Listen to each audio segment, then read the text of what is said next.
Welcome to Telangana rising news. అతివల చేతిలోనే ప్రగతి, కోటి మంది మహిళలను కోటీశ్వర్లను చేసే వరకు విశ్రమించినట్టు సీఎం రేవంత్ రెడ్డి గారు పేర్కొన్నారు. వ్యాపార ప్రణాళికలు వేసుకోండి, పెట్టుబడులు ఇస్తామంటూ సీఎం రేవంత్ రెడ్డి గారు మహిళలకు సూచించారు. స్వయం సహాయక సంఘాలకు 3000 బస్సులను ఇస్తామంటూ కూడా పేర్కొన్నారు. పంట మార్పిడికి మహిళా సంఘాలే చొరవ చూపాలంటూ వ్యాఖ్యానించారు సీఎం రేవంత్ రెడ్డి గారు. అతివలను విస్మరించిన వారు ఫామ్ హౌస్ కే పరిమితమయ్యారంటూ గుర్తు చేశారు సీఎం రేవంత్ రెడ్డి గారు. ఇందిరా మహిళా శక్తి మహాసభలో గౌరవ ముఖ్యమంత్రి శ్రీ రేవంత్ రెడ్డి గారు మాట్లాడుతూ, తెలంగాణ ఆర్థిక ప్రగతి ఆడబిడ్డల చేతిలో ఉంది, వారికి అండగా ఉండే బాధ్యత మాది.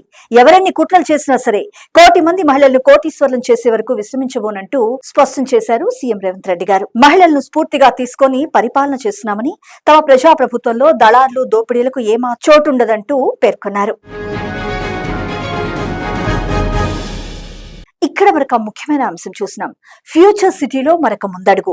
నేడు ఎఫ్సిడిఏ కార్యాలయ భవనాన్ని ఘనంగా ప్రారంభించనున్న సీఎం రేవంత్ రెడ్డి గారు. పెట్టుబడుల ఒప్పందాలు కూడా ఎఫ్సిడిఏ కార్యాలయం వేదికగా కుదుర్చుకునేందుకు సర్కారు అన్ని ఏర్పాట్లు పూర్తి చేసింది.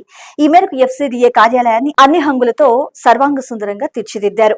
రంగారెడ్డి జిల్లా కందుకూరు మండలం మీర్ఖాన్పేటలోని ఎఫ్సిడిఏ కార్యాలయానికి గతేడాది సీఎం రేవంత్ రెడ్డి గారు శంకుస్థాపన చేశారు. 19 కోట్ల రూపాయల భారీ వ్యయంతో 16,393 చదరపు అడుగుల్లో కార్యాలయాన్ని నిర్మించారు. ఇక్కడ మరొక ముఖ్యమైన అంశం చూసినాం. తెలంగాణలో కాంగ్రెస్ పార్టీ రాష్ట్ర వ్యవహారాల ఇన్ఛార్జ్ మీనాక్షి నటరాజన్ గారిపై ఎటువంటి క్రిమినల్ కేసులు లేవంటూ సీఎం రేవంత్ రెడ్డి గారు స్పష్టం చేశారు. ఇది బీజేపీ సీట్ చోరీ, న్యాయస్థానాన్ని ఆశ్రయిస్తామంటూ కూడా వారు పేర్కొన్నారు. న్యాయం జరిగే వరకు పోరాడతామంటూ స్పష్టం చేశారు. మధ్యప్రదేశ్ నుంచి రాజ్యసభ ఎన్నికల అభ్యర్థిగా కాంగ్రెస్ పార్టీ రాష్ట్ర వ్యవహారాల ఇన్ఛార్జ్ మీనాక్షి నటరాజన్ గారు దాఖలు చేసిన నామినేషన్ ను తిరస్కరించడం బీజేపీ కుట్ర అని, దీన్ని తాము తీవ్రంగా ఖండిస్తున్నామంటూ సీఎం రేవంత్ రెడ్డి గారు పేర్కొన్నారు. తెలంగాణలో కాంగ్రెస్ పార్టీ రాష్ట్ర వ్యవహారాల ఇన్ఛార్జ్ మీనాక్షి నటరాజన్ గారిపై ఎటువంటి క్రిమినల్ కేసులు లేవంటూ సీఎం రేవంత్ రెడ్డి గారు స్పష్టం చేశారు. ఇక్కడ వరకు ముఖ్యమైన అంశం చూసినాం.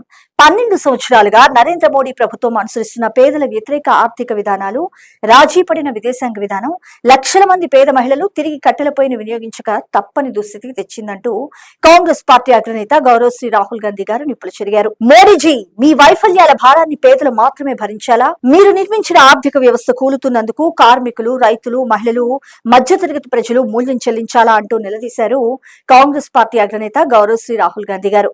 ఉజ్వల యోజన గ్యాస్ సిలిండర్ల సంఖ్యను కుదించిన నేపథ్యంలో వారు ఘాటుగా స్పందించారు.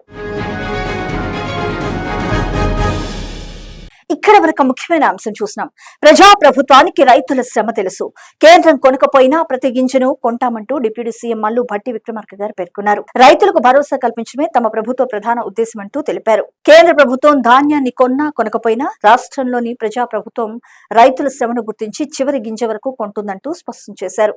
వేలాది కోట్ల రూపాయలు ఖర్చు చేసి రబీ సీజన్లో రికార్డు స్థాయిలో 72.30 లక్షల టన్నుల ధాన్యాన్ని మా ప్రభుత్వం కొనుగోలు చేస్తుంటే బీఆర్ఎస్, బీజేపీ నాయకులు కళ్ళాల్లోకి వస్తామని, రైతుల కన్నీళ్లు తుడుస్తామని మాట్లాడటం పూర్తి హాస్యాస్పదంగా ఉందంటూ ఎద్దేవా చేశారు డిప్యూటీ సీఎం మల్లు భట్టి విక్రమార్క గారు.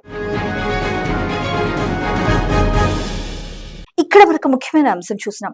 75 లక్షల టన్నుల ధాన్యాన్ని కేంద్రం కొనుగోలు చేయాల్సిందేనంటూ రాష్ట్ర పౌర సరఫరాల శాఖ మంత్రి ఉత్తమ్ కుమార్ రెడ్డి గారు పేర్కొన్నారు. 2025-26లో 147 లక్షల టన్నుల సేకరణతో రికార్డు సృష్టించామంటూ తెలిపారు. ఇది యూపీ, ఏపీ కన్నా ఎంతో ఎక్కువంటూ పేర్కొన్నారు. రైతులపై బీఆర్ఎస్, బీజేపీలో తప్పుడు ప్రచారాలంటూ మంత్రి ఉత్తమ్ కుమార్ రెడ్డి గారు నిప్పులు చెరిగారు. 147 లక్షల టన్నుల ధాన్యం కొనుగోలు చేసి రైతుల ఖాతాల్లో నేరుగా 35,077 కోట్లు వేశామని, ఇది దేశంలోనే రికార్డు అంటూ పేర్కొన్నారు.